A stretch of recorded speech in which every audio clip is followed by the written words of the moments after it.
In the event of a pandemic, there are some etiquette rules you can ignore. In these perplexing times, it's better to be safe than sorry. Don't spread germs. That's the courteous thing to do.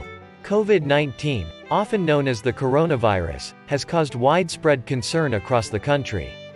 In these unpredictable times, new etiquette norms are required, which might be difficult to manage. After all, you don't want to be impolite. But you also don't want to jeopardize your safety or endanger others. So we turn to a few etiquette gurus for advice on what we should and shouldn't be doing right now, and how to manage even the most difficult situations. Here's how to keep your distance nicely, from properly greeting someone to denying an invitation. Also, remember to wash your hands properly and consistently while you're doing it. Coronavirus and a slew of other infections can be avoided with that easy hygiene technique. Number 1. Shaking hands is one of the first things that comes to mind. Handshakes are now frowned upon during a coronavirus pandemic because they can spread the fatal virus. Health and etiquette experts advise avoiding physical contact with others and instead using germ-free gestures to replace handshakes. A multitude of choices are available, such as the Namaste greeting, a royal wave, or an air kiss. Number 2. Sharing food. The days of pinching your significant other's fries or passing the dessert around the table are long gone. This is one of them. Severe times necessitate serious measures, and this is one of them. You should only eat from your own dish and not share anything. If you're ordering takeout or delivery, make sure you get different plates and serving utensils for each item. Here are a few more things that germ experts wouldn't recommend sharing. Number 3. Having face-to-face meetings with essential business contacts. In-person meetings were required for critical business ties prior to the outbreak of the coronavirus. They demonstrated commitment and gave an important opportunity for decision-makers to meet face-to-face. Now is the time to just say no, for your own and everyone else's protection. In fact, saying no may be the most important point you make. Avoiding in-person business meetings and instead suggesting a video call or conference call. These options will give you the time you need to share ideas without putting anyone at risk of getting the virus. It also relieves the strain on anyone else who might have wanted to cancel but was hesitant. Number 4. A toast is made by clinking glasses. During an outing, saying a loud "cheers" while clicking your glasses is about the most celebratory thing you can do. In normal times, cheers are expected after impassioned toasts. Not any longer. Fashion and etiquette have evolved. Don't share your drinking vessels.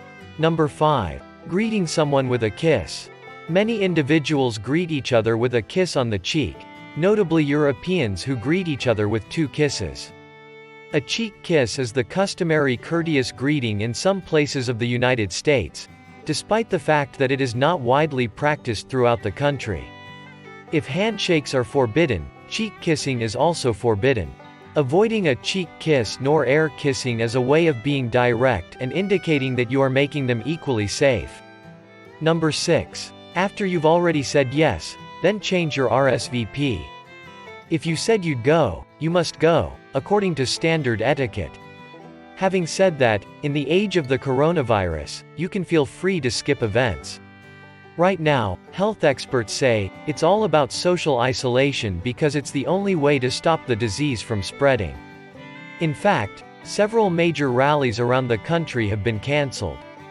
However, if the event in question hasn't happened yet and you've already committed to attending, write a note to the host as soon as feasible.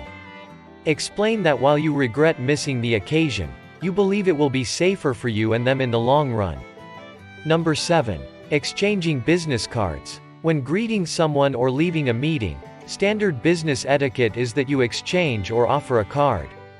Because it's unclear how long COVID-19 persists on various surfaces, including paper and card, exchanging business cards when meeting a new client or business partner is no longer necessary. Instead, send an email with that information, or provide your contact information using WhatsApp or Bluetooth. Number 8. Requesting some space. Until lately, Asking someone to keep their distance or reminding them of your personal space could have been frowned upon, or at the very least felt unpleasant. Whereas it was once thought impolite to inform others that they were invading your personal space, it is now perfectly acceptable to do so and request that they leave at least 6 feet between you and them. These are the new air travel standards you must obey in addition to etiquette. Number 9. Taking care of newborns and children. Meeting babies is usually exciting, but it may also be challenging. This is nothing new in some ways. For example, in the past, parents of infants may have been hesitant to allow someone else to hold their baby, but they may have reluctantly agreed to do so in order to avoid being impolite. There's no need to be concerned about it any longer. Allow your mama bear instincts to surface, politely, of course. On the other hand, some parents may have been happy to have others hold their children so that their arms could relax. The concern is that it appears that youngsters, along with other infected persons who show no symptoms, can be carriers for the virus, which means they can inadvertently transmit it onto others. During the coronavirus pandemic, you don't have to feel obligated to hold or carry other people's children or babies. The old etiquette guideline no longer applies, and you are free to gently decline any parent who approaches you. Number 10. Offering to carry packages or groceries. When you see a neighbor struggling with large parcels, you used to feel compelled to rush over and lend a hand. You should not, however, assist others in carrying their packages or groceries because the virus can dwell on surfaces. This protects you as well as them and their groceries from catching any germs you could have on your hands. Next, learn about the smart ways to stock up on groceries, whether you're in an emergency or not. That's some etiquette that has changed because of the pandemic, and don't ever feel disrespectful when we do the things above, because of the situation and for the sake of maintaining health. Stay safe.